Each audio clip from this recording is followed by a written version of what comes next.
President Obama has announced a new executive action concerning gun sales in the U.S. The issue of guns is a highly controversial one. We're exploring some of the reasons why. First up, in the debates over gun rights and gun control, the Second Amendment to the Constitution often comes up. It says, quote, "A well-regulated militia being necessary to the security of a free state, the right of the people to keep and bear arms shall not be infringed." I believe in the Second Amendment. It's there written on the paper. It guarantees a right to bear arms. But I also believe that we can find ways to reduce gun violence consistent with the Second Amendment. One part of the president's plan would make a new rule for individuals who are, quote, "in the business of selling firearms." It's not exactly clear who that applies to. But what they'd have to do is register as licensed gun dealers. That would force them to make background checks of people who bought guns from them. Until now, many person-to-person gun sales could be made without these background checks. But can the president enact this rule without Congress's approval? He says yes through executive action. But House Speaker Paul Ryan, a Republican, says no, that the president's proposal to restrict gun rights were debated by the U.S. Senate and rejected. Ryan says no president should be able to reverse legislative failure by executive action, even slightly. Critics of the president's proposal say it wouldn't have stopped last month's terrorist attacks in San Bernardino, California, or the 2012 shooting at an elementary school in Newtown, Connecticut. The president, emotional when mentioning victims of that attack, said while his action wouldn't stop every act of violence or evil in the world, it could try to stop one act of evil, one act of violence. Where do Americans stand? A Quinnipiac University poll in December found that 89% support increased background checks for gun buyers. But a CNN ORC poll in December found that 51% of Americans are against more gun control laws. Today's roll call starts across the Pacific in southern Japan. It's the location of Kagoshima Prefecture, and the students of LaSalle High School on the roll. It's great to see you today. From there, we're jumping over to Springfield, the capital of Illinois. Look up to the Falcons. Franklin Middle School is with us today. And from Minnesota, please welcome the Hilltoppers. They're summiting Marshall School in the city of Duluth. The ISIS terrorist group, which surged to power in 2014 and took over large parts of Syria and Iraq, is losing the battle for Ramadi. It's a strategically important city in Iraq. ISIS took control of Ramadi last spring, despite U.S.-led airstrikes in the area. But Iraqi military forces, supported by American ones, have taken most of the city back. Local tribal leaders say the terrorists still control around 25% of the city. Fighting's been intense for weeks. One thing ISIS does to avoid airstrikes and move freely is go underground. Iraqi forces have found tunnels as they've wrestled back control of Ramadi. They've also found mass graves of civilians.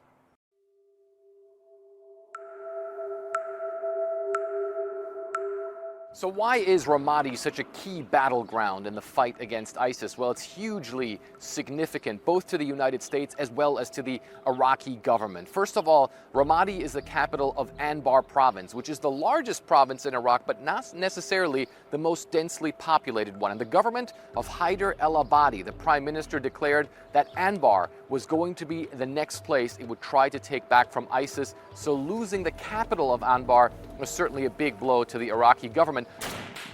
Ramadi also has major importance to the U.S. and especially to many U.S. service members who fought in Iraq. In the years between 2004 and 2006, it was one of the worst battlegrounds for U.S. forces in all of Iraq.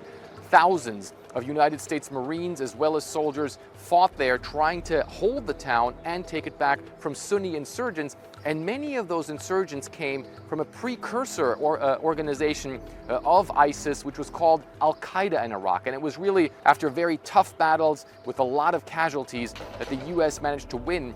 And Ramadi also became a turning point in the war in Iraq when the U.S. employed a new strategy, which was called the Sons of Iraq, or the Sunni Awakening Program, where they actually started to talk to a lot of the Sunni tribes that were allied against them and made them join forces with the U.S. as well as with the Iraqi government, turn on the insurgents and therefore win back Anbar province from al-Qaeda in Iraq. So certainly there will be a lot of U.S. veterans out there looking at what's happening in Ramadi right now.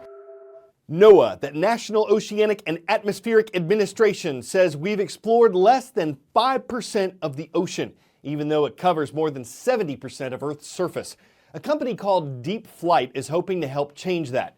What it offers could fit on a yacht and costs about as much, but it could give us a new perspective on what's beneath the waves. It's very simple. It's a bit of a secret, this. It's going to be shocking, but this is an ocean planet. We think it's built for us because we walk on land, but this is a small part. 94% of life on Earth is in the oceans. We're excluded. Human beings don't have access to our own planet. We're trying to change that. So this thing comes down there. For the last 50 years, we've gone underwater in machines called submersibles. Initially, the holy grail was to get to the bottom of the planet. And now you realize that the real goal, let's get everybody else down there who wants to go.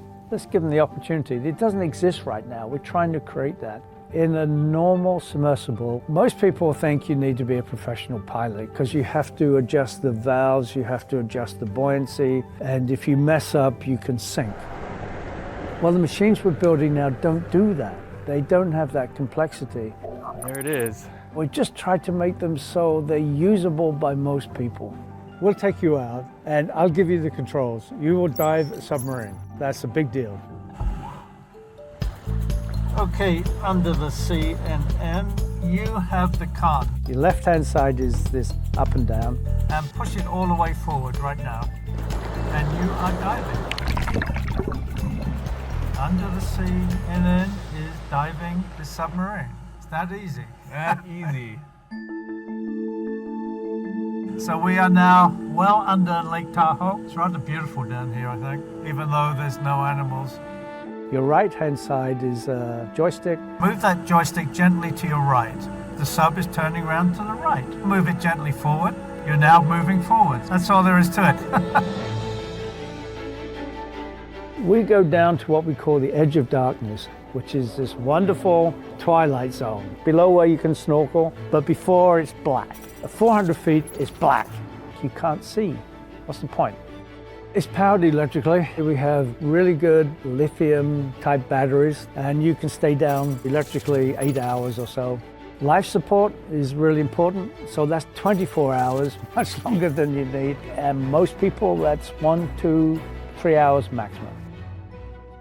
The key to having something that most people can use is if you mess up, what happens?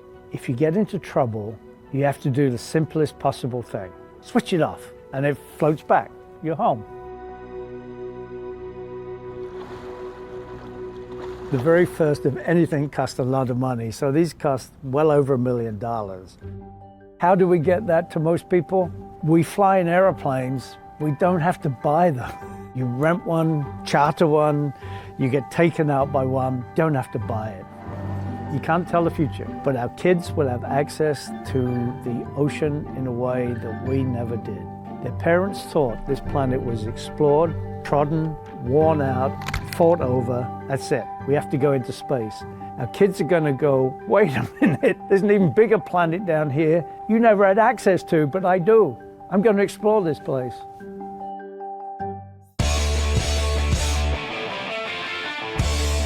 The forecast for Harbin, a city in northeast China, a high of 11, a low of -11 Fahrenheit. What do you do with all that cold? Behold the Harbin International Snow and Ice Festival. Tons and tons of ice and snow, spectacularly sculpted and lit up from the inside. The event's been held for 31 years and has become a major tourist attraction.